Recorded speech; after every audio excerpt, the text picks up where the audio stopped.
Well, we come to our third and final giant in our series. Giants, things that come against us and try to impede our Christian walk. In the book of Proverbs, I think it's chapter 6, there's a list of 7 things that the Lord hates. In fact, in a typical Hebraism, it says there's 6 things he hates and 7 are an abomination to him. Okay, a list of 7 things that the Lord hates. Possibly based on these, the Roman Catholic Church formulated a list called the 7 deadly sins. And that's been around more than a millennia. It may have been Gregory the Great, Pope Gregory the Great, 5th century was he, or something like that. Okay. The 7 deadly sins. Now, we who are Bible students, we know that every sin is deadly. Thank you. And causing death, both physical and spiritual. However, to be fair to the Roman Catholics, they know that as well. They just thought that these 7 spawned many other sins. So it's not a criticism of them. Interestingly, the Proverbs list and the Roman Catholic list both start with the same deadly sin, which is the giant for today. Okay, 8 weeks ago we dealt with fear. 4 weeks ago we dealt with jealousy, including envy. My third giant has, I believe, stalked us all in our past and possibly may still stalk us today. And you may end up with a little bit of an unpleasant surprise, but I believe for blessing in the end. It may lie unrecognized in our personalities, this sin. This giant, I believe, is the original sin. That's what I'm calling it, both in heaven and earth. It's pride. And I believe that human nature is riddled with pride, and God hates pride. Its polar opposite, humility, is prized above all by Jesus. After all, he humbled himself. And if he did, I'm sure we need to. Let's just remind ourselves again of a couple of the elements of the story of David and Goliath, where we started 8 weeks ago. The stone that David puts in the sling will represent for us God's truth, God's word. And the sling is our faith. So the victory is God's. Don't be proud about the victory. Okay, so we want to choose the best stone later on in our talk, sling it and kill the giant. But let us look at that original sin, and I invite you to follow 2 readings now. 2 readings. This has allowed me to add 4 minutes to my 20-minute sermon time for the readings. Okay.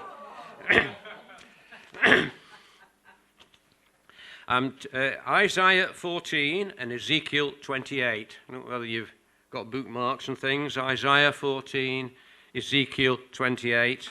Later on there'll be another reading. I'll tell you about that then. Isaiah 14 and Ezekiel 28. Absolutely amazing passages. And I'm going to start in Isaiah 14 and verse 12. This is called a prophecy against Babylon.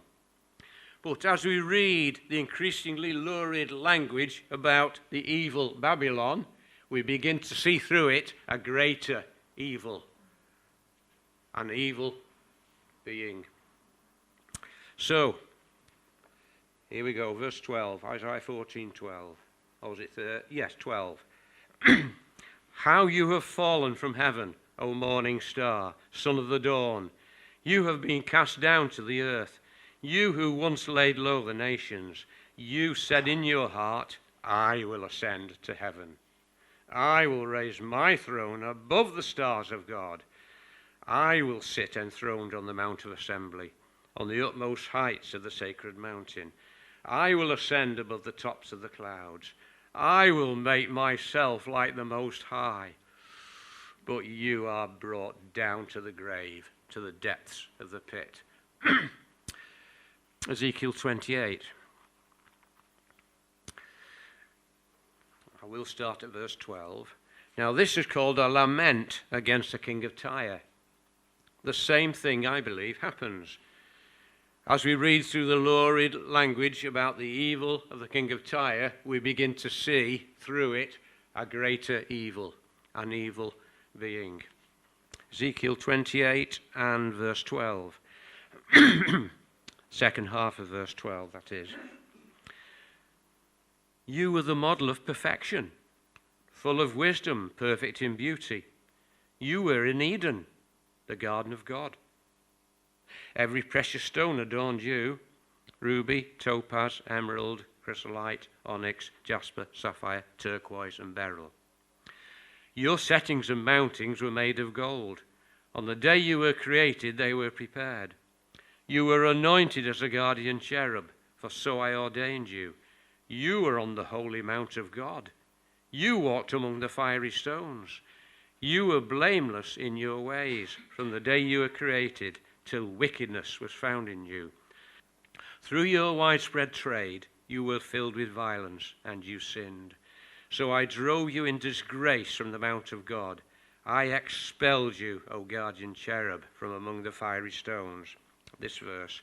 Your heart became proud on account of your beauty, and you corrupted your wisdom because of your splendor. So I threw you to the earth. Wow.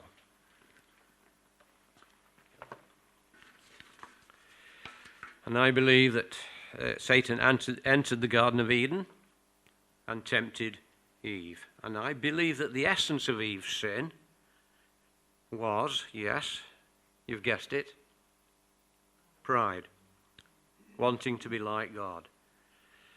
Of course, Satan played on that, didn't he? Played on that. God knows that when you eat of it, your eyes will be opened and you will be like God. Now, I do believe that there's a good pride. We call it pride anyway, a good pride. A parent sees their children doing well at school, and they have a good feeling about that, don't they? Or maybe at school, you were a slow starter, like me. Stayed as a slow continuer as well. Anyway, okay, but you worked hard, you never gave up, you slogged and sweated, and finally you passed those exams and you got them. Am I speaking to someone this morning? You finally got there, and you're proud of that achievement. So you can be proud of your children, proud of that achievement. Pride in others or pride in achievement. But the pride I am dealing with is about self. I've got a dictionary definition here, which is entirely true, but for us Bible students, it's not enough on its own. Because this on its own, you might think, I'm not like that. But I'm going to test you. So the dictionary says, an overweening opinion of your own qualities, merits, and arrogant bearing or conduct. True. Perfectly true. That's pride. Remember the proud Pharisee? God, I thank you. I'm not like all other men. Robbers, evildoers, adulterers, or like that tax collector. I fast twice a week, and I give a tenth of all I get. So, now, the thing is, you see, when it's an overweening opinion, yeah, all true. You might think, well, I'm not like that. However, we've got to go further than that now. That's a good starting point. Theologically, pride is the fierce desire to live our lives independently of God. Didn't Frank Sinatra say, I did it my way? William Henley, in his poem Invictus, ends the poem like this: I am the master of my fate, the captain of my soul. The Bible calls that pride. Now, this definition we may not think it applies to us. It's not quite as obvious as the dictionary one, is it? And I think there's a reason for that, because we haven't fully appreciated two things. First of all, God's utter holiness and sovereignty over everything. And secondly, our utter depravity outside of Christ. And only then will we say, I cannot do anything. I cannot achieve anything without God. So, now a theological definition. Pride is the ego in the place God created for himself. It puts self at the center, like the letter I in the word sin. It struts and shouts and brags. It dethrones God in the human heart and installs the puffed up ego. Listen to this quote from Acts 12 about Herod. Herod, wearing his royal robes, sat on his throne and delivered a public address to the people. They shouted, "This is the voice of a God and not of a man." Immediately, because Herod did not give praise to God, an angel of the Lord struck him down, and he was eaten by worms and died. Very nice too. Let me just read that bit again in the Authorized Version. Immediately, because Herod did not give glory to God. That's pride. Not giving glory to God. William Law said, pride must die in you, or otherwise Christ will not be able to live in you.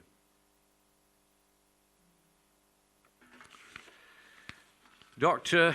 A.C. Craig, a Scottish minister and theologian, illustrates pride by taking the first few verses of Psalm 8 and inverting them.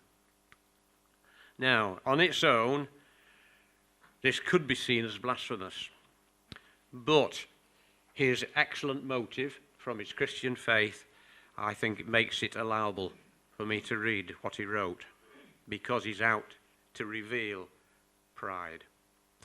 Psalm 8, the first few verses. O man, there you go, straight away. O man, how excellent is your name in all the earth. Who has set your glory above the heavens? When I consider your inventions, the work of your fingers, the aeroplanes and atomic bombs which you have made, what is God that I should be mindful of him? Or the Son of God that I should reverence him? Evidences of pride. Well, pride takes various forms, and we may not recognize it in ourselves. It's a giant that can hide until the light of Jesus shines through. We need to be vigilant in case it reasserts itself. This can sometimes happen after a time of spiritual blessing and success. In our generation, we've seen far too many stories that have really discouraged us about famous Christian leaders, haven't we? Famous Christian pastors who have fallen into gross sin because their success turned their heads. Now, what people from the outside saw might be adultery or financial mismanagement of some kind. But it goes back to that first deadly sin in that list, pride. So, what happens then? Okay, it's a pastor of a church. It's growing rapidly. It's popular.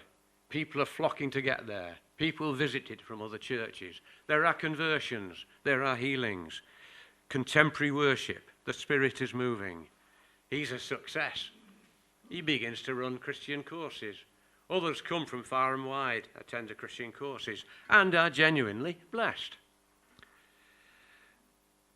the elders or deacons or trustees, depending on the kind of church it is, notice one or two things about the pastor that make them feel a little bit uncomfortable. But they think, well, who am I?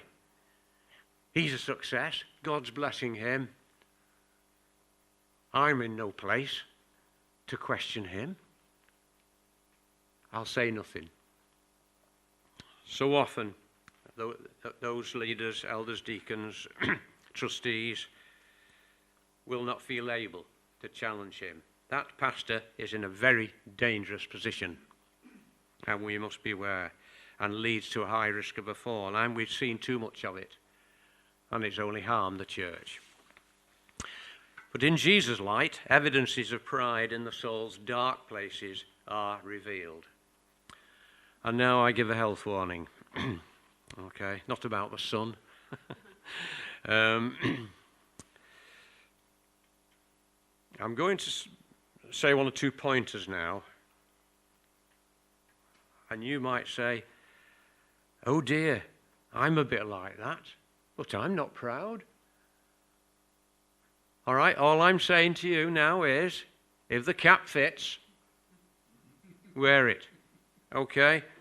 I'm not accusing you of anything, but I want you to seriously consider. At the end, there will be prayer, and I've asked the prayer ministers who will be over there to help you in this if you go and speak to them. Speak to me as well, of course, or any other Christian you trust, but there will be special prayers over there. Right, the first one. Remembering insults. Now, you can also see a related sin there of unforgiveness, can't you? Well, that's another subject. Secondly, staying upset when someone has treated you badly. It's getting a bit sensitive now. Staying upset when someone has treated you badly. And again, unforgiveness is in the background, but that's another story. Thirdly, being oversensitive about your background. Now, we normally think proud people are those who are born with a silver spoon in the mouth, don't we? But it can be the opposite. Okay, there is a conservative politician I admire who says, I was brought up on a council estate in a tough inner city area of Liverpool, and I'm okay. I think sometimes we call it inverted pride. Don't just think it's those with the silver spoon in the mouth. It can be the opposites. Okay? Donkeys years ago, in the very early days of the Beacon, we very briefly had a visitor who wanted to tell everybody how evil he was. It was very weird. It was. No more of that. Okay, fourthly, being unduly concerned about such matters as your present status, your abilities. I've got a degree. Perceived lack of education. Oh, I only got one CSE, and that was woodwork. And it did me no harm, okay. Power to get your own way, okay? So, they're the things that you might want to pray over, think over, possibly pray over, as well as those things various things that people need to be healed of, that John mentioned earlier. The results of pride. Pride goes before destruction. A haughty spirit before a fall. Proverbs. Adolf Hitler boasted of a Third Reich to last 1,000 years. Vladimir Putin believes he's like Peter the Great.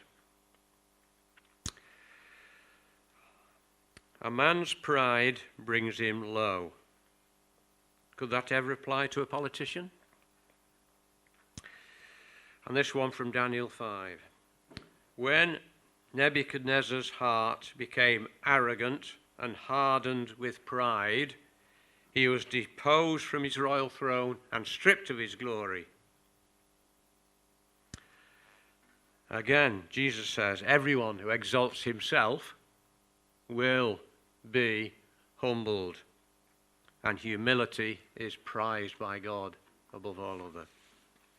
Nothing is more concerning to God than pride, or I could call it self-righteousness.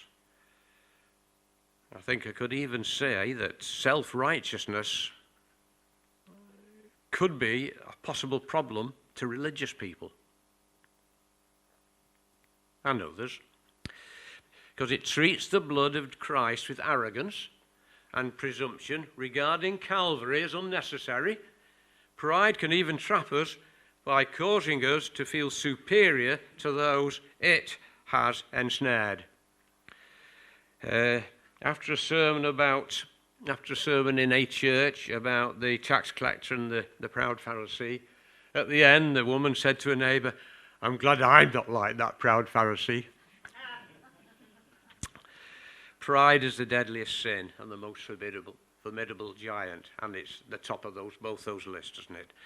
Okay, overcoming pride. We've now got to select our stone, haven't we? I think David made first of all, he chose 5, didn't he, stones, and then he chooses 1. Once he's up close to the giant, he gets a good view. This is the stone we need.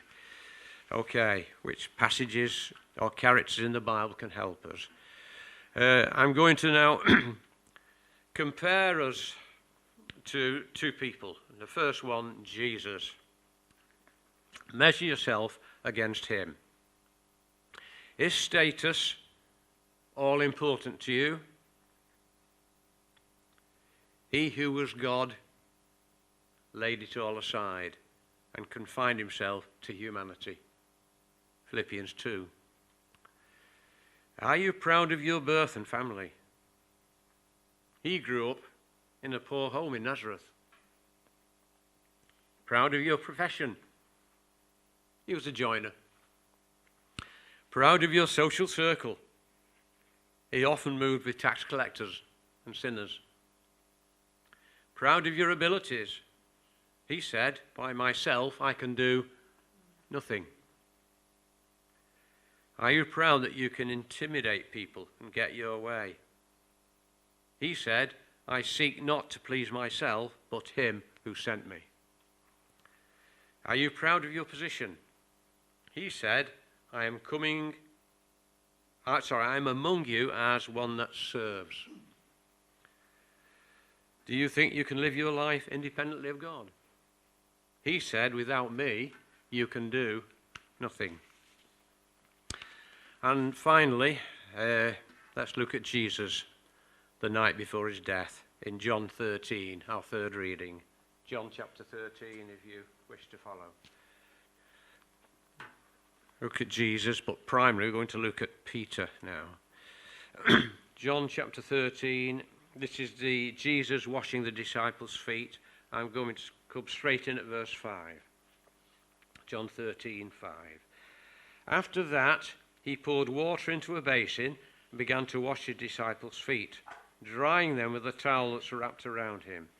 He came to Simon Peter, who said to him, Lord, are you going to wash my feet? Jesus replied, you do not realize now what I am doing, but later you will understand. No, said Peter, you shall never wash my feet. Jesus answered, unless I wash you, you have no part with me. Then Lord Simon Peter said, not just my feet, but my hands and my head as well. Typical Peter, isn't it? OTT. And this leaves you with an uncomfortable feeling that this isn't yet sorted. This issue is not sorted. Picture the scene.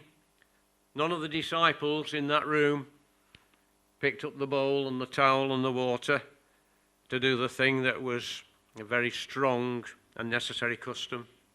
They didn't want to do that, did they? So when Jesus comes round and washes their feet, they are embarrassed and humbled.